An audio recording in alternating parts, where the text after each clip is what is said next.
1980-ൽ മലയാള സിനിമയിലെ ഏറ്റവും വലിയ വിജയമായി മാറിയത് പി വി ഗംഗാധരൻ നിർമ്മിച്ച് ഐ വി ശശി സംവിധാനം ചെയ്ത അങ്ങാടിയായിരുന്നു. ജയൻ നായകനായ സിനിമയിൽ സുകുമാരൻ, സീമ, ജോസ്, ശങ്കരാടി, രാഘവൻ തുടങ്ങിയവരായിരുന്നു പ്രധാന കഥാപാത്രങ്ങളായിരുന്നത്. മലയാളത്തിൽ അക്കാലത്തെ വലിയ ട്രെൻഡായി മാറിയ സിനിമയായിരുന്നു അങ്ങാടി. ജയന്റെ അക്കാലത്തെ താരമൂല്യം പരമാവധി അണിയിച്ചൊരുക്കിയ അങ്ങാടിയുടെ തിരക്കഥ രചിച്ചത് ടി ദാമോദരനായിരുന്നു. അങ്ങാടിയിലെ ജയന്റെ പ്രകടനം അതിഗംഭീരമായിരുന്നു. അക്കാലത്ത് മാത്രമല്ല, ഇപ്പോഴും ജയന്റെ ഡയലോഗുകൾ എല്ലാവർക്കും മനഃപ്പാടമാണ്. അത്രയേറെ ട്രെൻഡായി മാറിയ സിനിമയായിരുന്നു അങ്ങാടി. 80-ൽ മറ്റു പല വിജയചിത്രങ്ങൾ ഉണ്ടെങ്കിലും അങ്ങാടി നേടിയ ബോക്സ് ഓഫീസ് കളക്ഷൻ മറികടക്കാൻ കഴിഞ്ഞില്ല എന്നുള്ളതാണ്. യുവാക്കൾക്കിടയിൽ ജയൻ ഒരു ഹരമായി മാറിയതിന് പിറകിലും അങ്ങാടിയുടെ വലിയ വിജയത്തിന് പങ്കുണ്ട്. 81-ലെ വലിയ വിജയമായി മാറിയത് ജയൻ നായകനായ മൾട്ടി സ്റ്റാർ ചിത്രമായ കോളിളക്കമായിരുന്നു. പി എൻ സുന്ദരം സംവിധാനം ചെയ്ത സിനിമയുടെ തിരക്കഥയൊരുക്കിയത് സി വി ഹരിഹരനാണ്. മേലാറ്റൂർ രവിവർമ്മയായിരുന്നു സംഭാഷണങ്ങൾ എഴുതിയത്. സി വി ഹരിഹരൻ തന്നെയാണ് സിനിമ നിർമ്മിച്ചതും. ജയനോടൊപ്പം Madhu, Sukumaran, M G Soman, K P Umar, Balan K Nair, K R Vijaya, Sumalatha, M N Nambiar, Sankaradi തുടങ്ങിയ വലിയ താരനിര തന്നെ അണിനിരുന്ന ചിത്രമായിരുന്നു കോളിളക്കം. പക്ഷേ കോളിളക്കം മലയാളികൾക്ക് ഒരു സങ്കടമായിട്ടാണ് എല്ലാ കാലത്തും ഓർക്കാൻ കഴിയുക. ആ കാലത്ത് വലിയ ട്രെൻഡാവുകയും വലിയ വിജയം നേടുകയും ചെയ്ത സിനിമയാണ് കോളിളക്കം. എങ്കിലും മലയാളികൾക്ക് ജയന്റെ നഷ്ടമാണ് ഈ സിനിമയെക്കുറിച്ച് ഓർക്കുമ്പോൾ എപ്പോഴും മനസ്സിൽ വരിക. ജയൻ അവസാനമായി അഭിനയിച്ച സിനിമ എന്ന പ്രത്യേകത കൂടെ കോളിളക്കത്തിനുണ്ട്. കോളിളക്കത്തിന്റെ ഷൂട്ടിങ്ങിനിടയിലാണ് ജയൻ മരണപ്പെടുന്നത്. ആ വർഷത്തെ മറ്റു പല വിജയങ്ങളെയും മറികടന്നുകൊണ്ടാണ് കോളിളക്കം ഏറ്റവും വലിയ ഹിറ്റായി മാറിയത്. ശക്തമായ തിരക്കഥയുടെ പിന്തുണയും ജയന്റെ ഗംഭീര പ്രകടനവും സിനിമയ്ക്ക് അടിത്തറയായി എന്ന് വേണം കരുതാൻ. ജയന്റെ ഏറ്റവും വലിയ ചിത്രങ്ങളിൽ ഒന്നുകൂടിയായിരുന്നു കോളിളക്കം. 1982-ലെ ഏറ്റവും വലിയ വിജയമായി മാറിയത് ഈ നാട്. T Damodaran, I V Sasi team അണിയിച്ചൊരുക്കിയ ഈ സിനിമയുടെ നിർമ്മാണം നിർവഹിച്ചത് എൻ ജി ജോൺ ആയിരുന്നു. ബാലൻ കെ നായർ പ്രധാന കഥാപാത്രത്തിലെത്തിയ സിനിമയിൽ മമ്മൂട്ടി, രതീഷ്, ടി ജി രവി, പപ്പു തുടങ്ങിയവരായിരുന്നു പ്രധാന കഥാപാത്രങ്ങളായി എത്തിയത്. പടയോട്ടവും യവനികയും അടക്കമുള്ള വലിയ വിജയങ്ങൾ തിയേറ്ററിലെത്തിയ വർഷത്തിൽ ഈ നാട് തന്നെയായിരുന്നു ഏറ്റവും കൂടുതൽ കളക്ഷൻ നേടിയത്. ബോക്സ് ഓഫീസിലെ ഗംഭീര പ്രകടനമാണ് ഈ നാട് നടത്തിയത്. സാമ്പത്തിക വിജയത്തോടൊപ്പം നിരൂപക പ്രശംസയും നേടിയ സിനിമയായിരുന്നു ഈ നാട്. മികച്ച ചിത്രത്തിനുള്ള ആ വർഷത്തെ ഫിലിം ഫെയർ പുരസ്കാരം ഈ നാട് നേടിയിരുന്നു. ഈ സിനിമ തെലുങ്കിലേക്കും ഇതേ പേരിൽ തന്നെ റീമേക്ക് ചെയ്തിരുന്നു. യേ ദേശ് എന്ന പേരിൽ ഹിന്ദിയിലേക്കും ഇത് എങ്ക നാട് എന്ന പേരിൽ തമിഴിലേക്കും റീമേക്ക് ചെയ്യപ്പെട്ടു. മലയാളത്തിന്റെ മെഗാതാരമായ മമ്മൂക്ക ഭാഗമായ ആദ്യത്തെ ഇയർ ടോപ്പർ കൂടിയായിരുന്നു ഈ നാട്. സിനിമയിലെ നായകനല്ലെങ്കിൽ പോലും മമ്മൂക്കയുടെ പ്രകടനവും കഥാപാത്രവും മികച്ചതായിരുന്നു.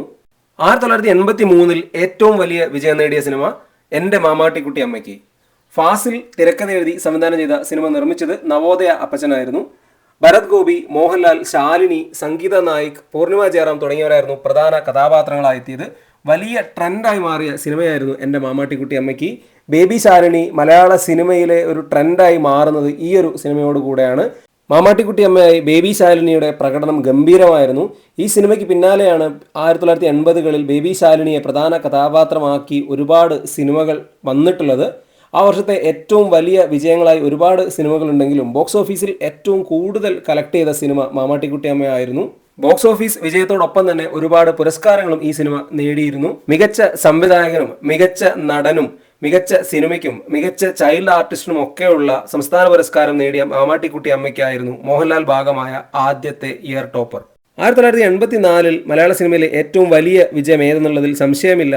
പാൻ ഇന്ത്യൻ ചിത്രമായ മൈ ഡിയർ കുട്ടിച്ചാത്തൻ. മലയാള സിനിമയിൽ നിന്നല്ല, ഇന്ത്യൻ സിനിമയിലെ തന്നെ ആദ്യത്തെ 3D ചിത്രം. വലിയ ട്രെൻഡായ സിനിമ മലയാളത്തിൽ മാത്രമല്ല കേരളത്തിന് പുറത്തും വലിയ രീതിയിൽ സ്വീകരിക്കപ്പെട്ടു. ജിജോ പൊന്നൂസ് സംവിധാനം ചെയ്ത സിനിമ എഴുതിയത് രഘുനാഥ് പലേരിയായിരുന്നു. നവോദയ അപ്പച്ചനാണ് പ്രൊഡ്യൂസ് ചെയ്തത്, കൂട്ടിന് ജോസ് പൊന്നൂസും. കുട്ടികളുടെ ചിത്രമായി തിയേറ്ററിലെത്തിയ മൈ ഡിയർ കുട്ടിച്ചാത്തൻ വലിയ രീതിയിൽ ട്രെൻഡായി. ചിത്രത്തിലെ പാട്ടുകളും ട്രെൻഡായി മാറി. ടെക്നിക്കലി വളരെ പെർഫെക്റ്റ് ആയ മലയാള സിനിമ കൂടിയായിരുന്നു my dear Kuttichathan. My dear Kuttichathan ഏതാണ്ട് ഒരു വർഷത്തോളം തിയേറ്ററിൽ കളിക്കുകയുണ്ടായി. മലയാള സിനിമയിൽ അതുവരെയുള്ള എല്ലാ കളക്ഷൻ റെക്കോർഡുകളും തിരുത്തിക്കുറിച്ച ചിത്രമായിരുന്നു my dear Kuttichathan.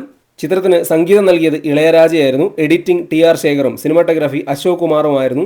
Rajan B ദേവും ജഗതിയും കൊട്ടാരക്കര ശ്രീധരൻ നായരും ജഗദീഷും നെടുമുടി വേണുവും സോണിയയും ഉൾപ്പെടെ വലിയ താരനിരയും സിനിമയിലുണ്ടായിരുന്നു. കാലഘട്ടം പരിഗണിക്കുമ്പോൾ നമുക്ക് ഒരു അത്ഭുത സൃഷ്ടിയായിട്ട് മൈ ഡിയർ കുട്ടിച്ചാത്തൻ അനുഭവപ്പെടും.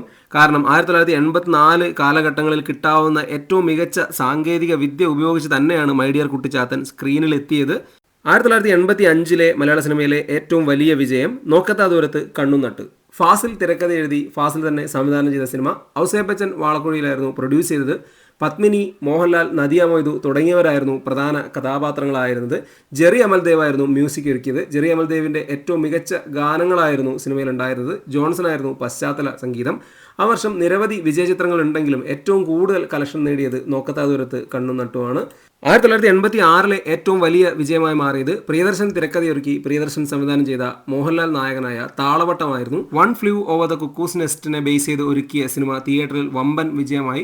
മോഹൻലാലിനോടൊപ്പം കാർത്തിക, ലിസി തുടങ്ങിയവരൊക്കെയായിരുന്നു പ്രധാന കഥാപാത്രങ്ങളായിരുന്നത്. വമ്പൻ വിജയമായ മോഹൻലാൽ ചിത്രമായി താളവട്ടം ആ വർഷം മാറി. മോഹൻലാലിനെ സൂപ്പർ താരമാക്കിയ രാജാവിൻ്റെ മകനും മമ്മൂട്ടിയുടെ പോലീസ് ചിത്രം ആവനാഴിയും ഒക്കെ റിലീസായ വർഷമാണെങ്കിലും ഏറ്റവും കൂടുതൽ കളക്ഷൻ നേടിയത് താളവട്ടമായിരുന്നു. താളവട്ടത്തോടൊപ്പം ആ വർഷത്തെ ഏറ്റവും വലിയ വിജയങ്ങളായിരുന്നു മോഹൻലാലിന്റെ തന്നെ രാജാവിന്റെ മകൻ, അതുപോലെ മോഹൻലാൽ മമ്മൂട്ടി ഒരുമിച്ച വാർത്ത, മമ്മൂട്ടിയുടെ ആവനാഴി, പഞ്ചാഗ്നി, നക്ഷതങ്ങൾ തുടങ്ങിയ ചിത്രങ്ങൾ. പക്ഷേ ഇവയെല്ലാം നേടിയതിനേക്കാൾ മുകളിൽ കളക്ഷനാണ് താളവട്ടം ആ വർഷം സ്വന്തമാക്കിയത്.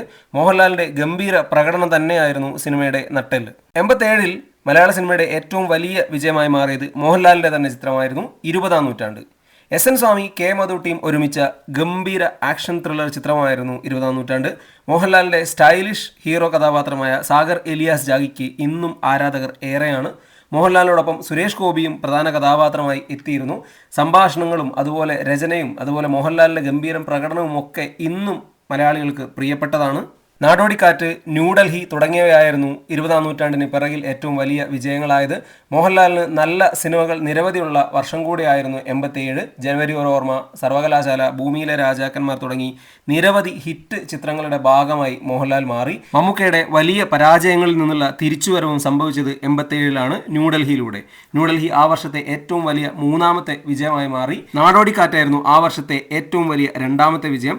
ദാസനെയും വിജയനെയും പ്രേക്ഷകർ നെഞ്ചിലേറ്റുകയായിരുന്നു. സത്യനന്ദിക്കാടിൻ്റെ ഏറ്റവും വലിയ വിജയമായി നാടോടിക്കാറ്റ് മാറി. 88 ഏറ്റവും വലിയ വിജയമായി മാറിയത് പ്രിയദർശൻ്റെ തന്നെ ചിത്രമായിരുന്നു. മോഹൻലാൽ നായകനായ സിനിമ മലയാള സിനിമയുടെ ഏറ്റവും വലിയ വിജയമായി മാറി. 20-ാം നൂറ്റാണ്ടിൻ്റെ കളക്ഷൻ റെക്കോർഡ് മറികടന്ന ചിത്രമായിരുന്നു ഈ സിനിമ. ചിത്രത്തിൻ്റെ പ്രത്യേകത മോഹൻലാലിൻ്റെ ഗംഭീര പ്രകടനം തന്നെയായിരുന്നു. ഏതാണ്ട് ഒരു വർഷത്തോളം തിയേറ്ററിൽ കളിച്ച മറ്റൊരു ചിത്രമായിരുന്നു ഈ സിനിമ. മോഹൻലാൽ, നെടുമുടി വേണു, ലിസി, രഞ്ജിനി തുടങ്ങിയവരായിരുന്നു പ്രധാന കഥാപാത്രങ്ങളായത്. 88 അവസാനം റിലീസ് ചെയ്ത സിനിമ 89 ഉടനീളം തിയേറ്ററുകളിൽ ഉണ്ടായിരുന്നു. മോഹൻലാലിൻ്റെ താരമൂല്യം കുത്തനെ ഉയർത്തിയ സിനിമ കൂടെയായിരുന്നു ചിത്രം. നല്ല ഗാനങ്ങളും മോഹൻലാലിൻ്റെ പ്രകടനവും ഒക്കെ സിനിമയുടെ വലിയ വിജയത്തിൽ സഹായിച്ചു എന്ന് പറയാം. ചിത്രത്തിനു പിന്നിൽ ആ വർഷത്തെ 2ാമത്തെ വലിയ വിജയമായി മാറിയത് വൈശാലി ആയിരുന്നു. 3ാമത് മമ്മൂക്ക ചിത്രമായ ഒരു CBI ഡയറക്കുറിപ്പ്. ആ വർഷവും നിരവധി സൂപ്പർ ഹിറ്റുകൾ മോഹൻലാലിനുണ്ടായിരുന്നു. ആര്യൻ മറ്റൊരു ചിത്രമായിരുന്നു. അങ്ങനെ മോഹൻലാൽ നിറഞ്ഞാടിയ മറ്റൊരു വർഷം കൂടി ആയിരുന്നു 1988. 89 ഏറ്റവും വലിയ വിജയമായി മാറിയത് ഒരു വടക്കൻ വീരഗാഥയാണ്. മമ്മൂട്ടി നായകനായ സിനിമയുടെ തിരക്കഥയൊരുക്കിയത് MT വാസുദേവൻ നായർ. ഹരിഹരനായിരുന്നു സംവിധാനം. മലയാള സിനിമയിലെ എക്കാലത്തെയും മികച്ച ക്ലാസിക് ചിത്രങ്ങളിൽ ഒന്നാണ് ഒരു വടക്കൻ വീരഗാഥ. മമ്മൂക്കയ്ക്ക് ദേശീയ അവാർഡ് വരെ നേടിക്കൊടുത്ത സിനിമ ബോക്സ് ഓഫീസിൽ ഹിറ്റാവുകയും അതുപോലെ സംസ്ഥാന ദേശീയ പുരസ്കാരങ്ങൾ നിരവധി നേടുകയും ചെയ്തു. ഈ അടുത്ത് സിനിമ റിലീസ് ചെയ്യുകയുണ്ടായിരുന്നു. മമ്മൂട്ടിയുടെ ഗംഭീര പ്രകടനവും അതുപോലെ MTയുടെ മികവുറ്റ തിരക്കഥയും ഹരിഹരൻ്റെ ബ്രഹ്മാണ്ഡ മേക്കിങ്ങുമാണ് ഈ സിനിമയുടെ വലിയ വിജയത്തിൽ നിർണായകമായത്. നായർ സാബ്, റാംജി റാവു സ്പീക്കിംഗ്, നാടുവാഴികൾ തുടങ്ങിയതായിരുന്നു ആ വർഷത്തെ മറ്റ് ബ്ലോക്ക് ബസ്റ്റർ ചിത്രങ്ങൾ. റാംജി റാവു സ്പീക്കിംഗ് ആയിരുന്നു ഏറ്റവും കൂടുതൽ കളക്ഷൻ നേടിയ 89 മറ്റൊരു ചിത്രം. നായർ സാബ് മമ്മൂട്ടിക്ക് മറ്റൊരു ബ്ലോക്ക് ബസ്റ്റർ നൽകി. മോഹൻലാലിൻ്റെ ആ വർഷത്തെ ബ്ലോക്ക് ബസ്റ്റർ ആയിരുന്നു നാടുവാഴികൾ. പക്ഷേ നാടുവാഴികൾക്കോ നായർ സാബിനോ റാംജി റാവു സ്പീക്കിങ്ങിനോ വടക്കൻ വീരഗാഥയെ മറികടക്കാൻ കഴിഞ്ഞില്ല. തിയേറ്ററിൽ ഏതാണ്ട് 180 ദിവസത്തോളം റൺ ചെയ്ത സിനിമയായിരുന്നു മമ്മൂട്ടിയുടെ ഒരു വടക്കൻ വീരഗാഥ.